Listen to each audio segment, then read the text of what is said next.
let's kick it off with this, which I don't know who this dude is, but people are sending me this dude's clips. So let's start with this clip, and then we'll move over into kind of some of the background of the BHI, the Baha'i, not Baha'i, but Black Hebrew Israelite, Baha'i. And I'm assuming that this guy is in that domain. I don't actually know, but it's a good way to move into this topic. So let's hear this. I hate these arguments. Drive me so crazy because this is so stupid. Get discovered or created till the 1600s. So they're saying it's Jesus. And what does that mean? It means Jesus, that name doesn't even exist, okay? The J didn't get discovered or created till the 1600s. So they're saying it's Jesus. And what does that mean? It means Hail Zeus. Calling on the name of Jesus, they're saying Hail Zeus. They're not even calling on God or somebody who they think might be the son of God. They're calling on Zeus. Okay. Now, if you guys remember when we had an open forum the other day, we had a man call in who had written a book that he insists proves that if you worship God, God sounds like God, and God in Isaiah is a Semitic deity of fortune. God is the is the name of a pan-Semitic god of fortune, depicted as a male, also sometimes as a female.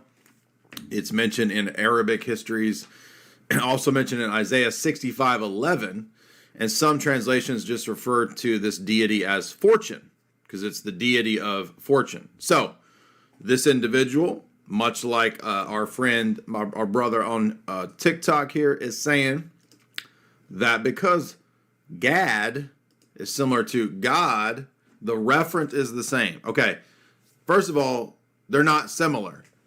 They're similar when you pronounce Gad in a way like a damn person from Boston or something. Okay, so if we're going to be Boston retarded, right, like Matt Damon or Ben Affleck in Good Will Hunting or some crap, right?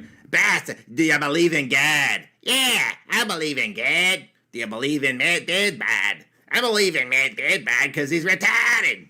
Right? All that nonsense Boston talk. Okay, maybe in that way it would be similar, but they're not similar. God is not Gad. That's two different things, dummy. So why am I harping on this? Because people are making the same move, the same mistake that English modern transliterations, because they sound similar to something else, somehow have the same referent. This is insane. And this is schizo level. Okay, this is legit schizo level. We make the joke, right? Schizo is a meme, but sometimes it's not a meme. Sometimes people are actually thinking that. For example, it is possible that the name of Jacob's son, Gad, is something close to or similar to Gad, a theophoric name or description. And I'm going to help the slow boys in the audience, okay? Let's use a classic example that we've used for many, many years, and hopefully this will be very clear.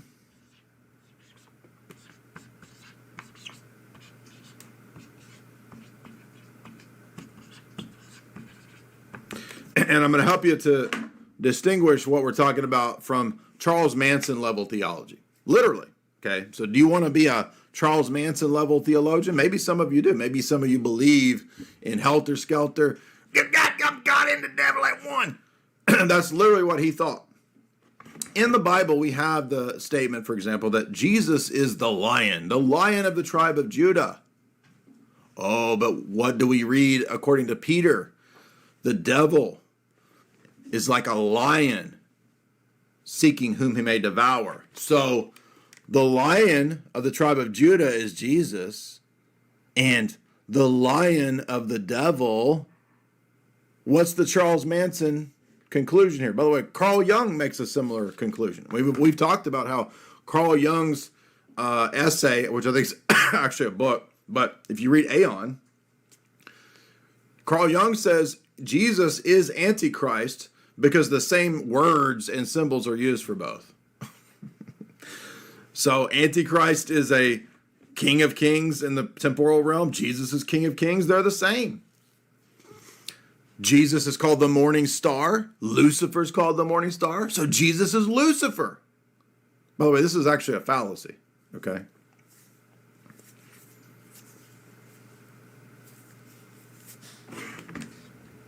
No. Okay. The fact that in one context, Jesus is referred to as a lion is not saying that Jesus is the devil. How is this not obvious to people? And let's use a similar analogy. I've actually seen like people on the internet do this. Okay, what is this?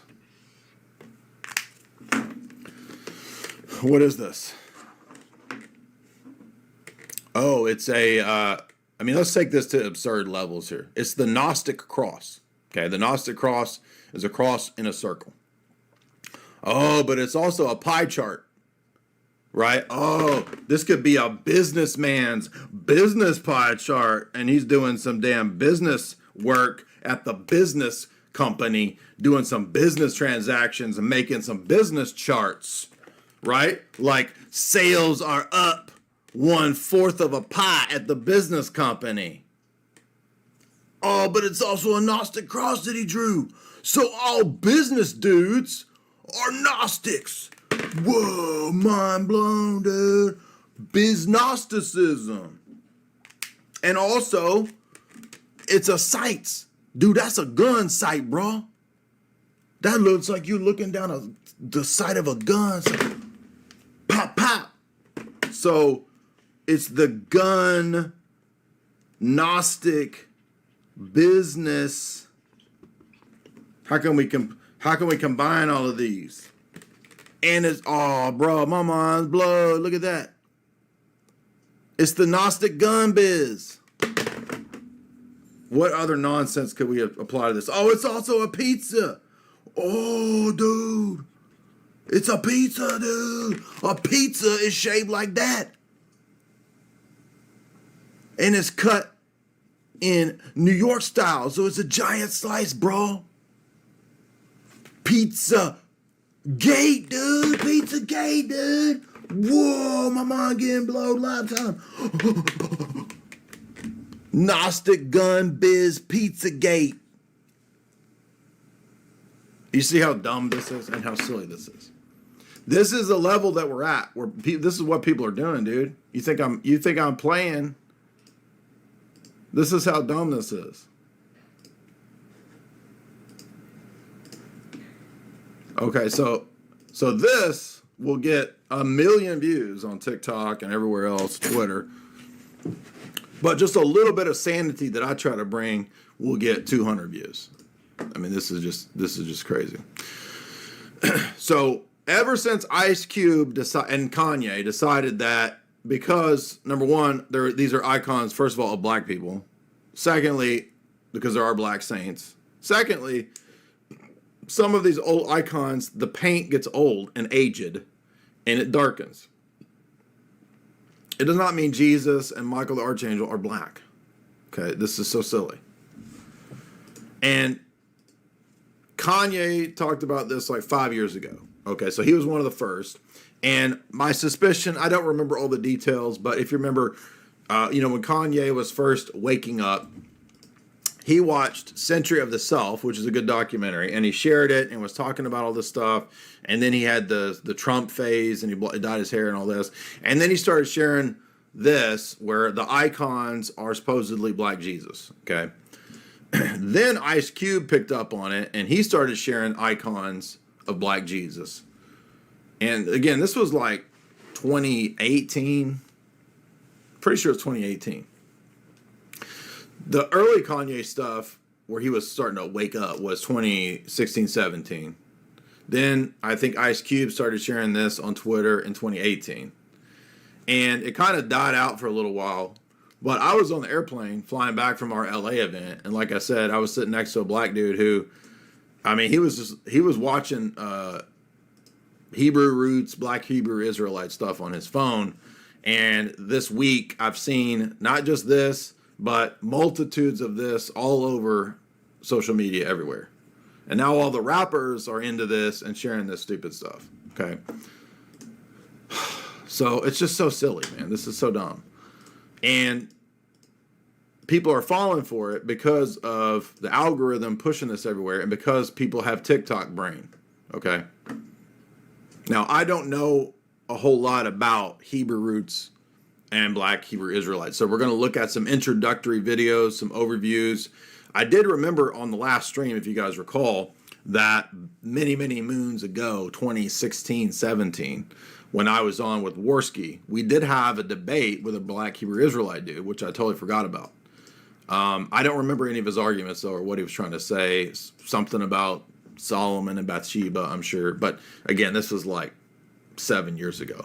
By the way, that was early, too. That's 2016. That was like early phase of Black Hebrew Israelite stuff. Not even really on the scene yet. Just kind of starting to pop up on a few YouTube videos that went viral and got a lot of attraction back in 2016.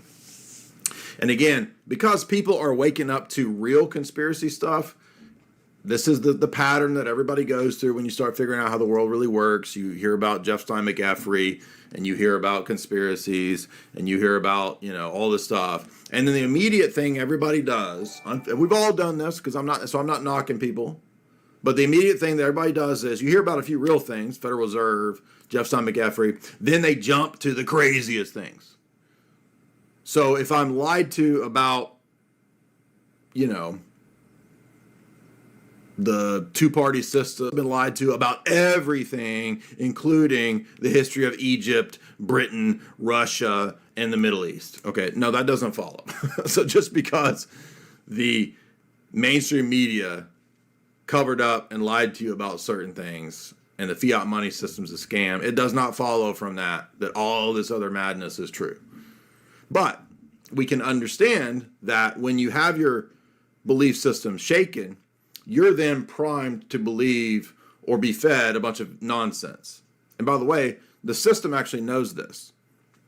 And you might be surprised because you say, oh, Jay, aren't you into, quote, conspiracies? Actually, we spend a lot of time on this channel debunking fake conspiracies, conspiracy candy, and nonsense. For example, the alien psyop. One of the first interviews I ever did, first podcast ever put up on this channel, was debunking alien crap. Calling it out as a total nonsense psyop at least 10, 12 years ago.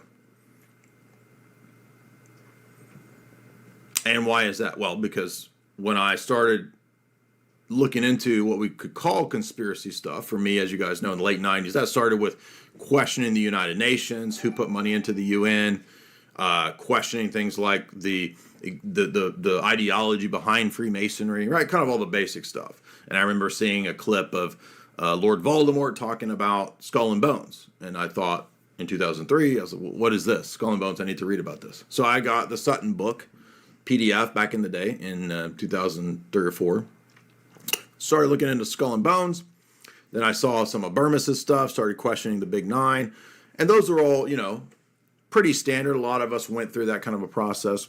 And I also began at that time to question everything. I started thinking, well, maybe I've been lied to about everything. Maybe I've been lied to about Christianity. Maybe I've been lied to about the earth and evolution. Maybe I've been lied to about any number of things, right? So we all kind of might have certain phases. And remember, back in 2003, 4, 5, the internet was very different. There was not a lot of information out there at the time.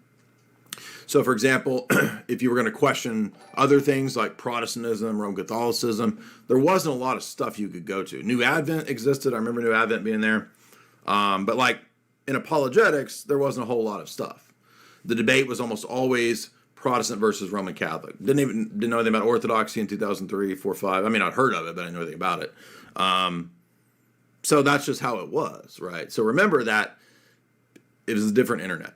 It was not flooded with all kinds of information, both good and bad, which can easily speed up the process of figuring things out. So we're at a tremendous advantage, actually, even with all the control and lockdowns and nonsense and gibberish and bots and disinformation on the internet. We're still in a good position that you can still, if you know what you're doing, find good information and pretty quickly debunk stuff. However, my concern is that this seems to be a very small portion of the population that can actually do that, because so many people are falling for this kind of stuff. And that's the danger here. And what I'm saying is that the system is very aware of this kind of stuff as you learn, as you progress in your understanding of this stuff. And you learn that a lot of conspiracies are put out on purpose as disinformation, as rabbit trails, deflections, misinformation. I mean, I think all this solar eclipse nonsense is an example of that. If something happens, I don't think it has any necessary connection to an eclipse. I remember the eclipse back in 2015, 16. I remember walking outside and it was like dusk for 10 minutes. Ooh, it was cool, but like nothing happened. And all these idiots on the internet were talking about, signs and wonders, blah, blah, end of the world. Again, if you've been in the domain of studying conspiracies and alternative information, I've been hearing about the red heifer since I was an evangelical idiot in the 90s. I've been hearing about a third temple's going to be built. I mean, there will be one, but when I hear this news, I'm just not that impressed. I've been hearing about Planet X and all this nonsense. Okay, this is coast to coast level stuff. I've been hearing about what else? I mean, there's a million of these, just dumb fake conspiracies. FEMA camps. I mean, there are actual FEMA camps about it, but there's not. Do you remember in the 2000s, like there would be the story of the FEMA coffins? Total nothing, fake conspiracy. The generals that come out to expose the aliens and the clones in the underground bases. Total nonsense. Okay, there's no aliens and clones in underground bases. There's no evidence of it. If it is complete and utter bullshit, nonsense, disinformation, and distraction. And a large portion of alternative media in the conspiracy world is populated by kooks, spooks, and crooks. Something else that you will learn over time.